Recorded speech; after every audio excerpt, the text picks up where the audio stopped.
Entramos en otros temas y atención a esto porque la ley de urgente consideración que presentará al Parlamento el gobierno electo y que incluye unos 427 artículos, de acuerdo a la información que manejamos, incluirá uno que modificará la integración de la comisión directiva del Instituto de Evaluación Educativa, el INED. Fuentes de la próxima administración explicaron hoy a BTV Noticias que el INED será prioridad en la gestión de la educación de los próximos 5 años y que una modificación es especialmente pertinente después de todo lo que está pasando, así lo dijeron textualmente.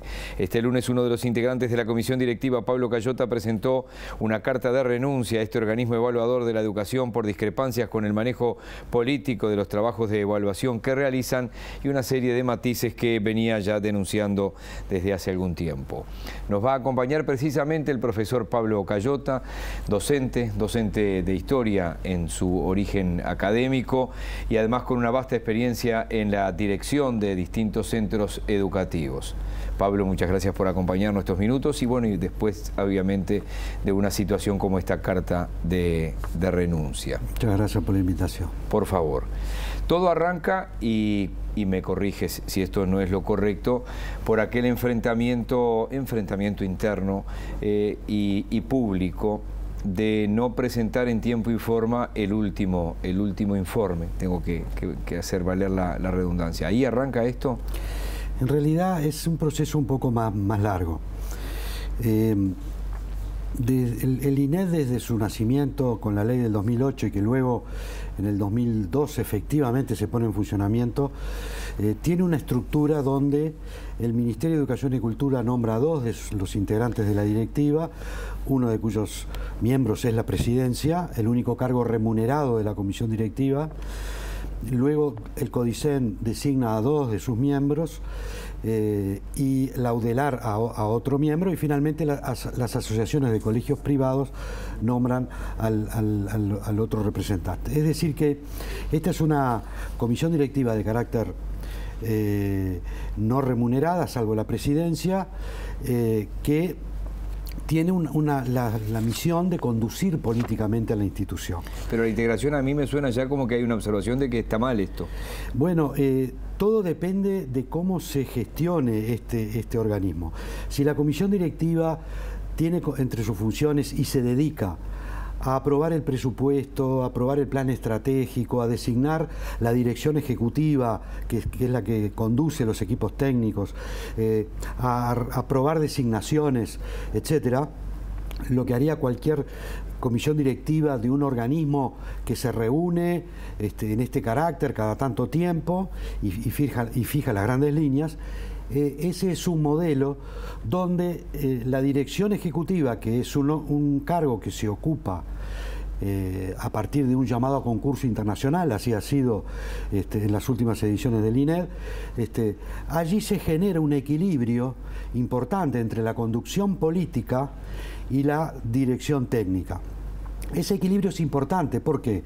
Porque en realidad, como se ve, los integrantes de la dirección son designados por los organismos que el INED debe evaluar.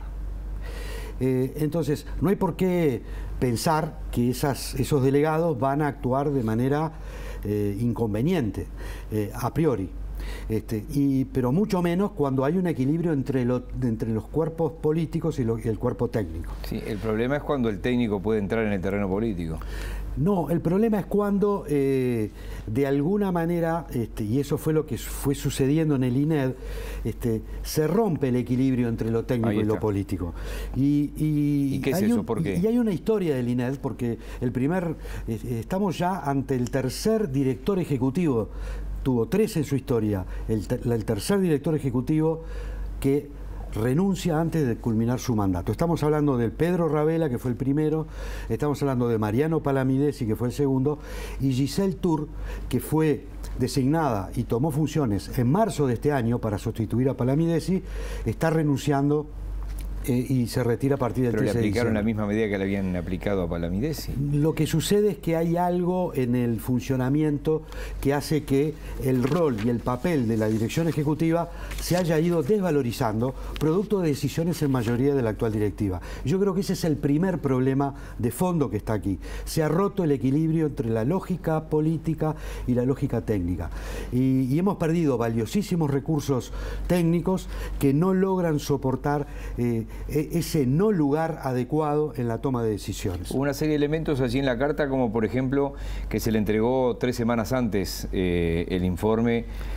¿Cómo es esto? ¿A los técnicos del CODICEN? El segundo capítulo, digamos, un primer rango de problema tiene que ver con esto del progresivo desconocimiento del rol del director ejecutivo. Un segundo campo de problemas tuvo que ver con el informe sobre el estado de la educación, que se presentó el 31 de julio del año pasado.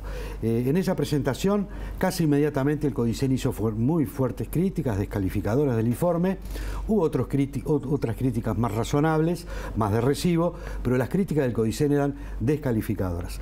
En ese momento, contrariando lo que era la tradición del instituto, la comisión directiva en mayoría aprobó entregarle el informe al CODICEN 3 semanas antes, a los efectos de que lo estudiara.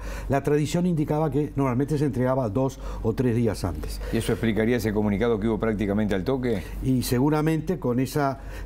no me preocupa que el informe tuviera ese comunicado y esas críticas. El problema es que ese informe nunca fue entregado al INED.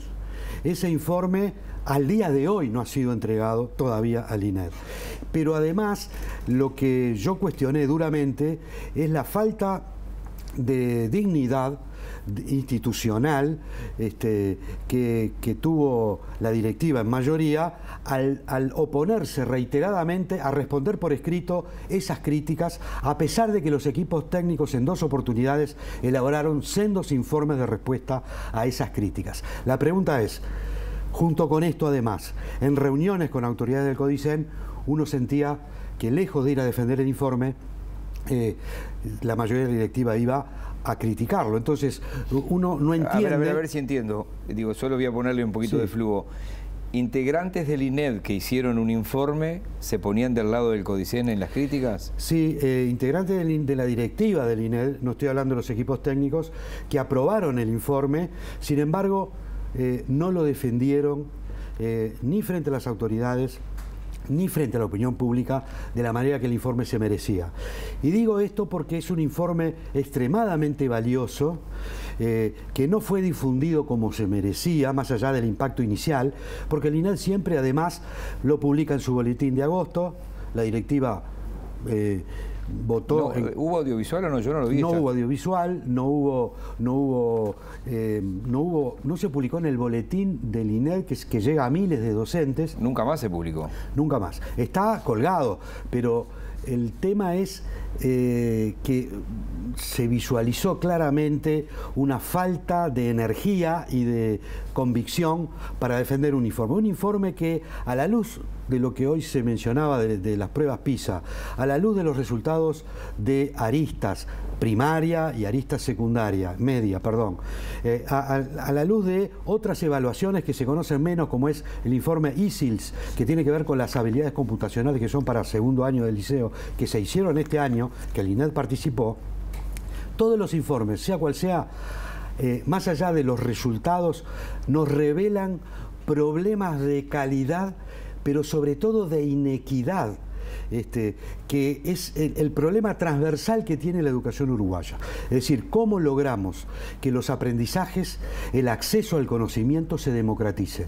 Se ha democratizado y se ha avanzado en el acceso al sistema, pero no se ha democratizado suficientemente el acceso al conocimiento y por ende a los aprendizajes de calidad y a los egresos. Tengo que terminar por acá. Ha quedado muy claro. Igual te voy a robar 30 segundos más. Esto es una cuestión personal, una pregunta personal y técnica. Porque sería un libro entero. ¿Debe haber o no repeticiones? Yo creo que como política global pedagógica, la repetición ha demostrado que no ha sido una garantía de calidad. Es decir, ¿por qué? Porque con altísimos índices de repetición, como tuvo en el pasado nuestro sistema educativo, los resultados de aprendizaje no mejoraron.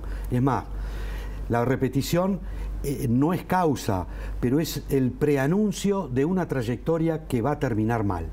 Eso ya está estudiado, está comprobado y por tanto la repetición no es una estrategia pedagógica exitosa. Hay que buscar otras estrategias.